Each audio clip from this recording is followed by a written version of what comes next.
아침 6시였다. 알람보다 먼저 눈이 떠졌다. 집안은 아직 어두웠다.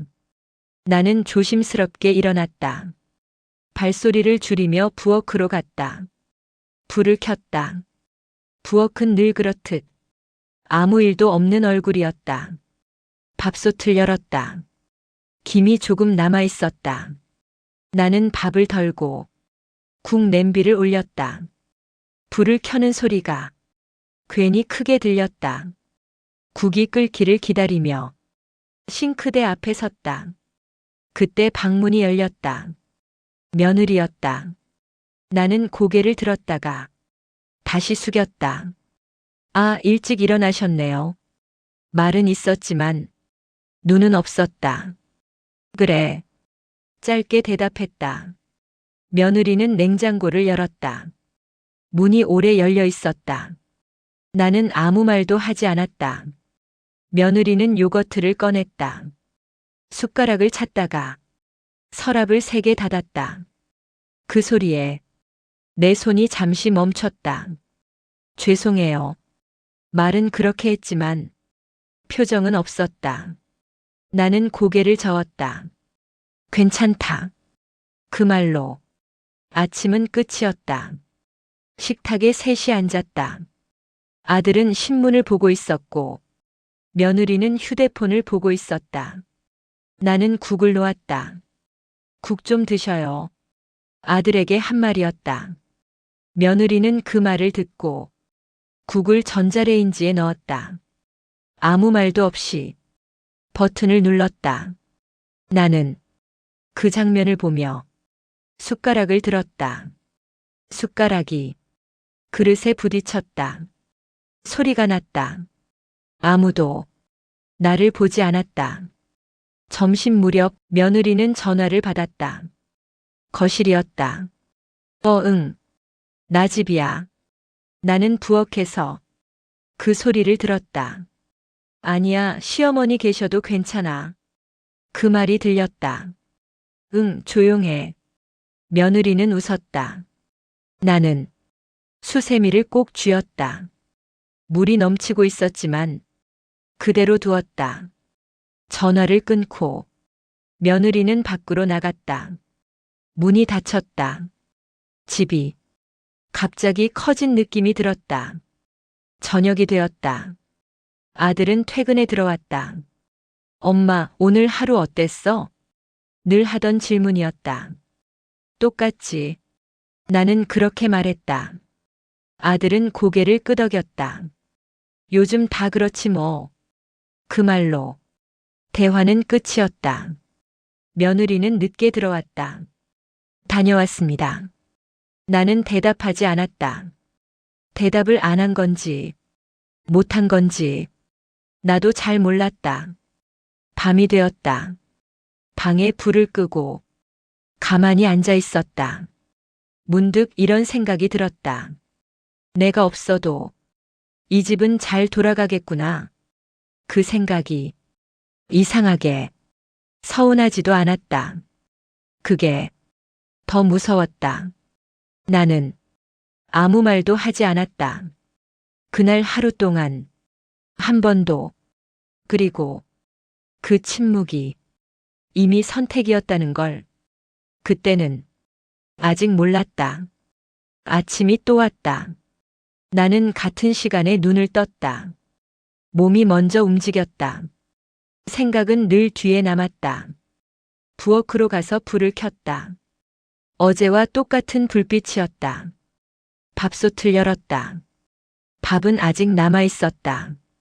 남아있는 밥을 보면 괜히 미안해졌다. 나는 밥을 덜어내고 국 냄비를 올렸다. 불을 켜는 소리가 오늘은 더 크게 들렸다. 국이 끓기 시작했지만 나는 그 앞에 서 있지 않았다. 싱크대 앞에 서서 컵을 닦았다. 이미 깨끗한 컵이었다. 그때 방문이 열렸다. 며느리였다. 휴대폰을 보며 걸어 나왔다. 눈은 끝내 들리지 않았다. 어머니, 오늘 날씨 춥대요. 나는 그 말이 나에게 한 말인지 혼잣말인지 잠시 헷갈렸다. 그래.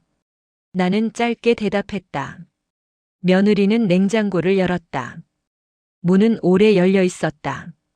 나는 닫아야 하나 잠깐 고민했다. 그러다 아무 말도 하지 않았다. 며느리는 물을 꺼냈다. 서랍을 열었다 닫았다.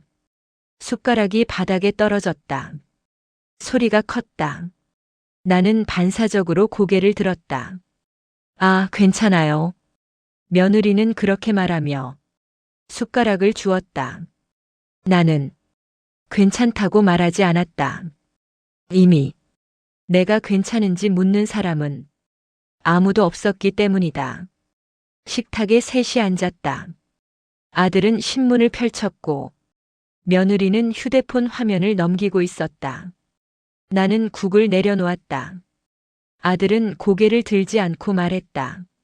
엄마, 오늘 국이네. 나는 대답하지 않았다. 며느리는 국을 보더니 전자레인지로 가져갔다. 버튼을 누르는 소리가 났다. 나는 숟가락을 들고 잠시 멈췄다. 숟가락 끝이 그릇에 닿았다. 아무도 그 소리에 반응하지 않았다. 점심 무렵 집에는 나 혼자였다.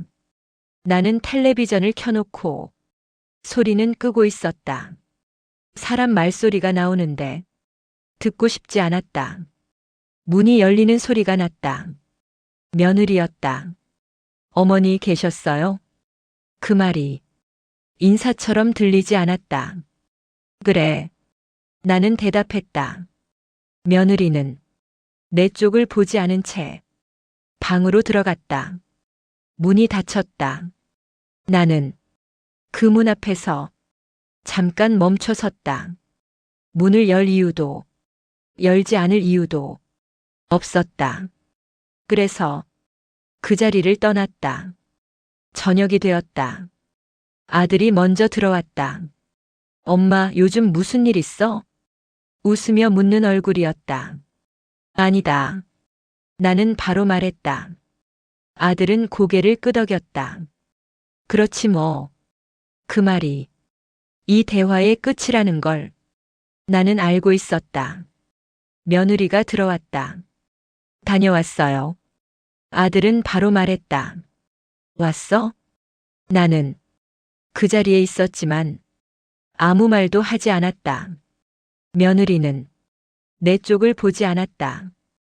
그게 이 집의 순서 같았다. 밥을 먹는 동안 아들은 자기 이야기를 했고 며느리는 웃으며 맞장구를 쳤다. 나는 숟가락을 들었다 내려놓았다. 말을 꺼낼 타이밍을 여러 번 놓쳤다. 아니, 타이밍이 있었는지도 확실하지 않았다. 밥이 끝나고 며느리가 말했다. 어머니, 이건 제가 정리할게요. 그 말에 나는 자리에서 일어났다. 내가 할 일은 이미 없어진 것 같았다. 방으로 돌아와 문을 닫았다. 문을 닫는 소리가 오늘은 유난히 크게 들렸다. 나는 침대에 앉아 손을 무릎 위에 올려놓았다.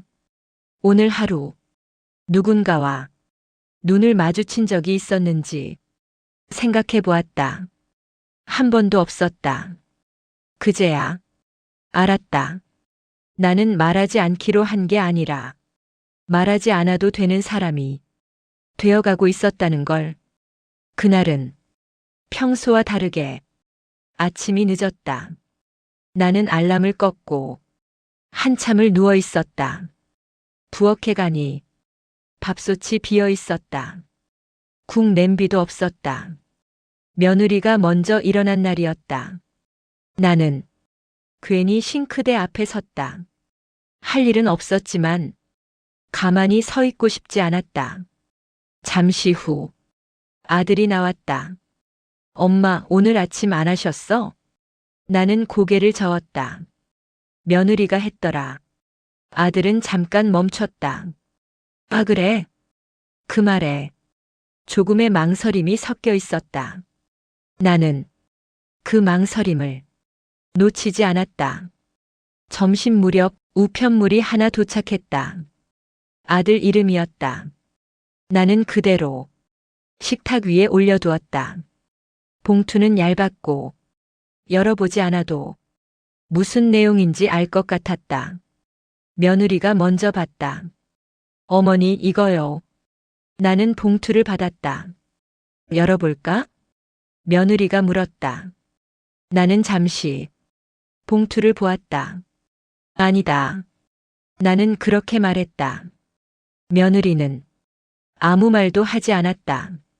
그게 오히려 편했다. 저녁이 되었다. 셋이 같이 앉았다. 아들은 조심스럽게 말했다. 엄마, 요즘 집에서 불편한 거 없어? 나는 젓가락을 내려놓았다. 불편한 게 없는 건 아니었다. 하지만 말할 수 없는 이유는 이미 충분했다. 없다. 나는 그렇게 말했다. 아들은 고개를 끄덕였다. 그 표정에는 안도와 미안함이 함께 있었다. 그걸 보는 순간 나는 확신했다. 아들은 이미 알고 있었다. 며느리는 밥을 먹는 동안 한 번도 나를 보지 않았다. 그건 예의가 아니라 규칙처럼 느껴졌다. 식사가 끝나고 며느리는 말했다. 어머니, 다음 주에 친정에 다녀오려고요. 나는 고개를 끄덕였다. 그래. 그 말에 아들이 나를 봤다. 잠깐이었다. 그 눈빛에는 미안함이 있었다. 그리고 부탁도 있었다. 나는 그 눈빛을 외면하지 않았다. 그 순간 나는 알았다. 말하지 않는 게 이 집을 지키는 가장 쉬운 방법이라는 걸. 밤이 되었다. 방에 앉아 있었다. 나는 그동안의 장면들을 하나씩 떠올렸다. 며느리의 말투, 아들의 침묵, 그리고 내가 고개를 끄덕이던 순간들. 그건 참아서 생긴 일이 아니었다. 이미 다 알고 난 뒤에 내린 선택이었다. 나는 아들을 곤란하게 만들고 싶지 않았다. 며느리를 나쁜 사람으로 만들고 싶지도 않았다. 그래서 내가 사라지는 쪽을 택했다. 말을 줄이고 자리를 비우고 눈을 피하는 쪽을. 그게 내가 할 수 있는 유일한 선택이었다. 그날 밤 나는 처음으로 스스로에게 말했다. 괜찮다는 말은 상대에게 하는 말이지 나에게 하는 말은 아니라는 걸. 그리고 이 침묵이 언젠가는 끝을 만들어낼 거라는 것도. 그때는 아직 어떤 끝일지는 몰랐다. 며느리가 친정에 간 날이었다. 집안이 조용했다. 조용한데 이번엔 조금 달랐다. 숨을 쉬기 쉬웠다. 나는 부엌에 앉아 따뜻한 물을 마셨다. 컵을 내려놓는 소리가 이상하게 또렷했다. 그때 아들이 말했다. 엄마, 오늘은 좀 쉬어. 아들의 말투가 부드러웠다. 나는 고개를 끄덕였다. 그래. 쉬라는 말은 고맙기도 했고 낯설기도 했다. 점심 무렵 아들은 밖에 나갔다가 택배 상자를 들고 들어왔다. 상자는 꽤 컸다. 이건 뭐야? 내가 물었다. 아들은 잠깐 멈췄다. 아, 그냥 필요한 거. 필요한 거라는 말이 나를 더 불안하게 만들었다. 상자는 거실 한쪽에 놓였다. 나는 그 상자를 계속 보게 됐다. 볼 일이 없는데도 시선이 갔다. 저녁이 됐다. 며느리가 돌아왔다. 문을 열고 들어오며 며느리는 웃었다. 다녀왔어요. 아들은 반갑게 맞았다. 잘 다녀왔어? 나는 그 인사를 들으며 그 자리에서 일어나지 않았다. 나도 인사해야 하는데 입이 잘 움직이지 않았다. 며느리는 내 쪽을 보지 않았다. 아들은 나를 한 번 봤다가 시선을 돌렸다. 그 짧은 순간에 나는 또 알았다. 아들은 이미 알고 있었다. 식사가 끝나고 며느리는 상자를 열었다. 상자 안에는 작은 수납장과 플라스틱 정리함이 들어 있었다. 며느리는 말했다. 어머니, 부엌 정리 좀 할게요. 그 말은 허락을 구하는 말이 아니었다. 며느리는 부엌으로 들어가 서랍을 하나씩 열었다. 내가 늘 쓰던 서랍이었다. 국자, 집게, 내가 손에 익힌 것들이 하나씩 꺼내졌다. 며느리는 정리함에 물건을 넣었다.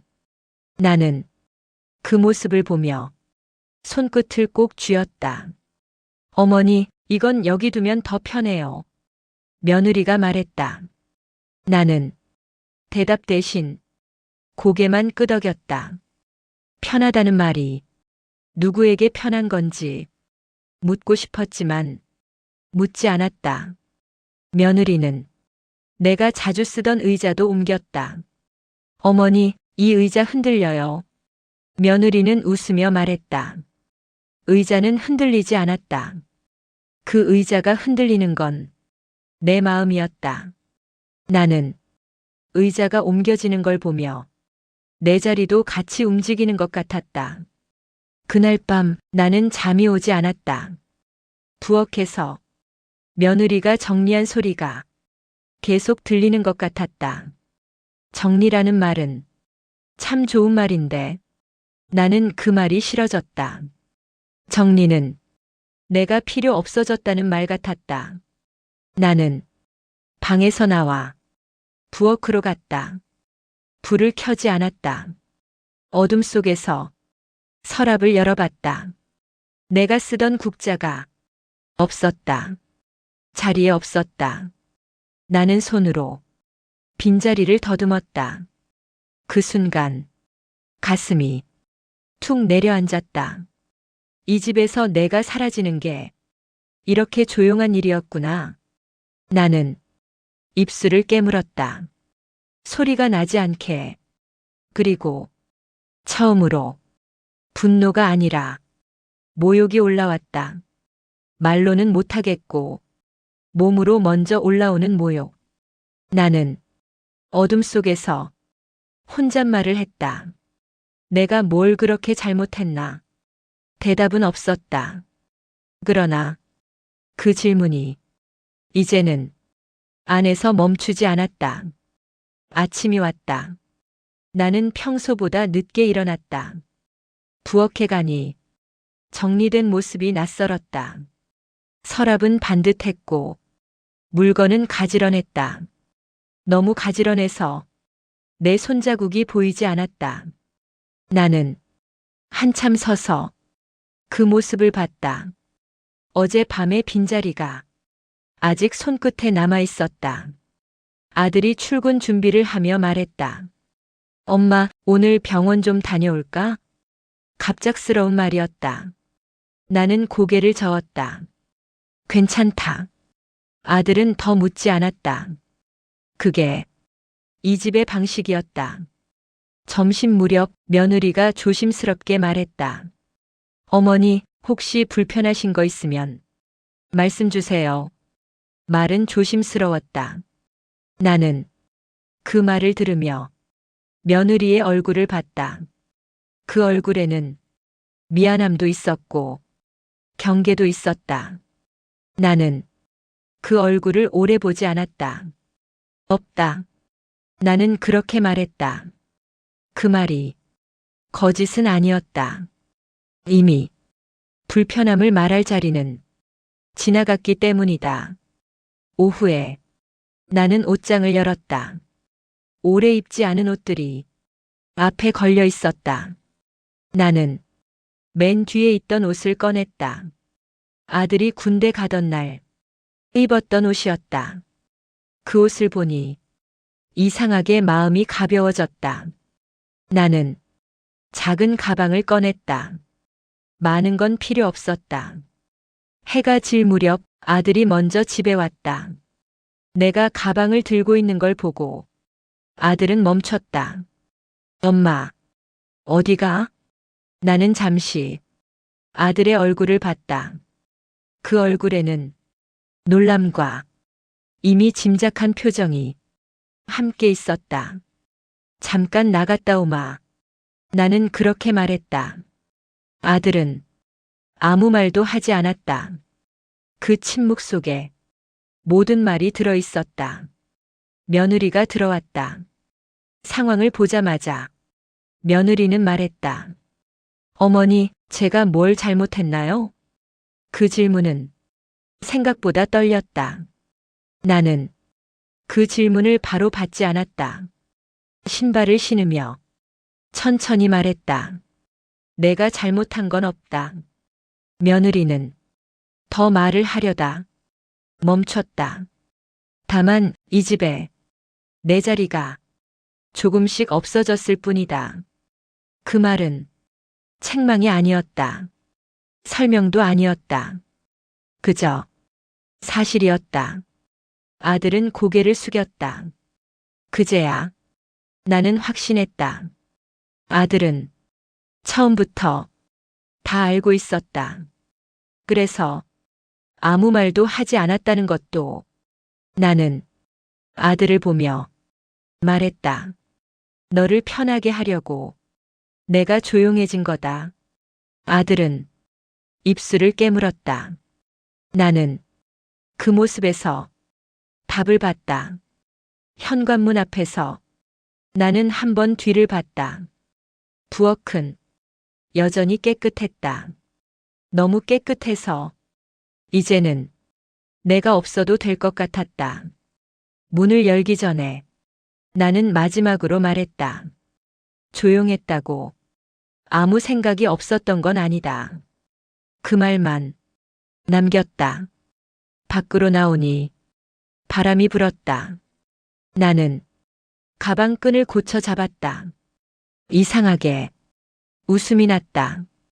진 이유도 아니고 이긴 이유도 아니었다. 다만 나를 지킨 선택을 했을 뿐이었다. 그날 이후로 나는 아무 말도 하지 않았다. 그리고 그 침묵은 패배가 아니라 내가 고른 마지막 자리였다.